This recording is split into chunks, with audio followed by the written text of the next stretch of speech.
Здравствуйте, друзья! 10 самых фантастических видов древнего оружия. История развития оружия рисуется нам примерно так. Сначала дикари сражались дубинками, затем появились луки со стрелами, потом мечи, арбалеты, пушки, и только в 20 веке человечество изобрело танки, огнеметы, атомную бомбу и так далее. Однако в истории Земли остались упоминания о невероятном оружии, которое существовало до нашей эры, и некоторые его виды намного превосходят современное вооружение. Подводная лодка Македонского. Как гласят древние легенды, во время осады города Тир, Ливан, в 332 году до нашей эры воины Александра Македонского внезапно атаковали врагов, вынырнув из-под воды в стеклянных сосудах. В малоизвестной рукописи Роджера Бэкона, ученого-монаха-францисканца, жившего в 13 веке, также рассказывается о подводной лодке Македонского.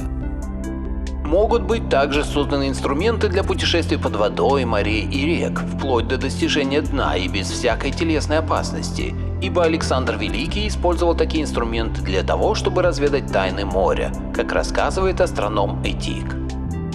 Получается, что в IV веке до нашей эры существовали настоящие подводные лодки. Греческий огонь. Греческий огонь был придуман до нашей эры, но рецепт его изготовления потом был утрачен. Однако известно, что он широко использовался вплоть до средних веков для поджигания деревянных крепостей и кораблей. Этот огонь вырывался из труб или сифонов, причем, по воспоминаниям очевидцев, с большой скоростью. Вот что писал о нем византийский император Лев Мудрый в IX веке. «Мы владеем различными средствами, как старыми, так и новыми, чтобы уничтожить вражеские суда и людей, сражающихся на них. Это огонь, приготовляемый для сифонов, из коих он мечется с громовым шумом и дымом, сжигающий суда, на которые его направляем. Помещайте также спереди на носу корабля сифон в бронзе, чтобы метать огонь на врагов». Самое любопытное то, что греческий огонь горел даже в воде, и его практически невозможно было потушить. Гигантские секиры на Крите. В археологическом музее в столице Крита Ираклионе хранится множество удивительных артефактов, например, фесский диск или минойские золотые пчелы. В этом же музее имеются и загадочные, огромные, намного выше роста человека секиры, которые имеют очень интересную историю. Эти секиры называются лабрисы, от лаброс – крепкий, хваткий, сильный. Лабрисы были атрибутом таких богов, как вавилонские Адад и Мардук, ассирийский Ашшур, греческие Зевс и Гефест. Огромные секиры лабриса из музея в Ираклионе были найдены в минойском поселении Агия Триада. В описании сказано, что они датируются 1500-1450 годами до нашей эры. Считается, что они применялись в качестве религиозных атрибутов, но, возможно, они были настоящим оружием богов-великанов.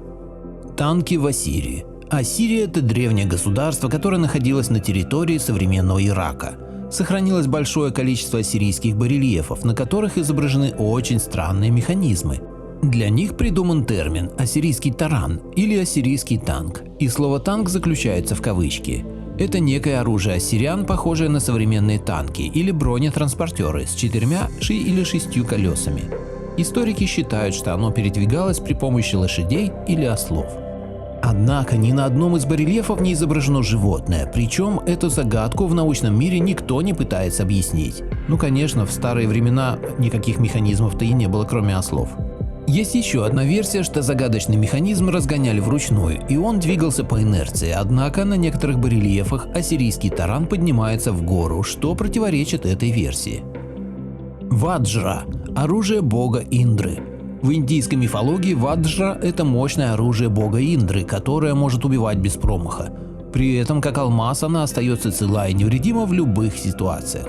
Разрушает все, но на ней не остается ни царапины. Ваджра в переводе с санскрита обозначает удар молнии и алмаз. Бог Индра главный в индуистской мифологии, глава всех богов, бог грома и молнии, царь вселенной. Индра сокрушает и разбивает крепости. Кроме того, при помощи Ваджры он способен повелеть погодой, а также менять русло рек и взрывать скалы. Изображения Вадрж имеются на самых древних памятниках Индии, более того, некоторые из них сохранились до наших дней. Но самое интересное то, что подобные предметы фигурируют как атрибуты богов и в памятниках культуры других стран. Например, Зевс на древнегреческих фресках держит в руках ваджру. А по греческим мифам Зевс-громовержец тоже обладал мощным оружием, которое умело метать молнии. И кроме того, он мог управлять погодой. Получается, что ваджры были широко распространены в разных частях нашей планеты. Кадуцей – волшебный жезл. То же самое можно сказать про кадуцей – жезл, который можно увидеть на самых древних фресках и барельефах, причем самых разных культур. Мифы о волшебных жезлах и их изображения имеются в древних культурах Индии, Греции, Шумера, Мезоамерики. Кадуцей мог разрушать, убивать, ломать скалы, но не только. Он обладал множеством свойств – управление погодой, превращение одних веществ в другие и так далее. Знаменитые 10 казней египетских были совершены при помощи посоха Моисея, действие и описание которого полностью соответствуют мифам о кадуцее. Кстати, этот посох кадуцей стал прообразом волшебных палочек в сказках многих народов мира. Волшебный лук Варуны. В древних индийских трактатах имеется множество описаний различного оружия, сокрушительная мощь которого намного превышает даже современные виды вооружения. Например, волшебный лук бога Варуны. «Хорошо», — сказал Варуна огню. В его руках тут же оказался превосходнейший из всех луков, поразительное оружие, которое приносило величайшую славу его владельцам, ибо ему не могло противостоять никакое другое, и которое несло опустошение вражеским армиям. Одно это оружие было равно 100 тысячам других. Оно одно могло расширить пределы царства. Лук был многоцветным, со множеством оттенков, гладким и сверкающим, без единой царапины или следа. Со времен незапамятных его чтили боги и гандхарвы. Гандива – оружие Арджуны. Владельцем этого оружия был другой герой Махабхараты – Арджуна. Гандива – это лук с сотней тетив и бесконечным запасом стрел. Этот лук невозможно разрушить. Каждый раз, когда он стреляет, то раздается страшный громоподобный звук, который вселяет страх в сердца врагов. Это оружие может выстрелить более 10 тысяч стрел в мгновение. Интересно, что эти стрелы имели свойство никогда не заканчиваться. Кроме того, Гандива был наделен подобием разума.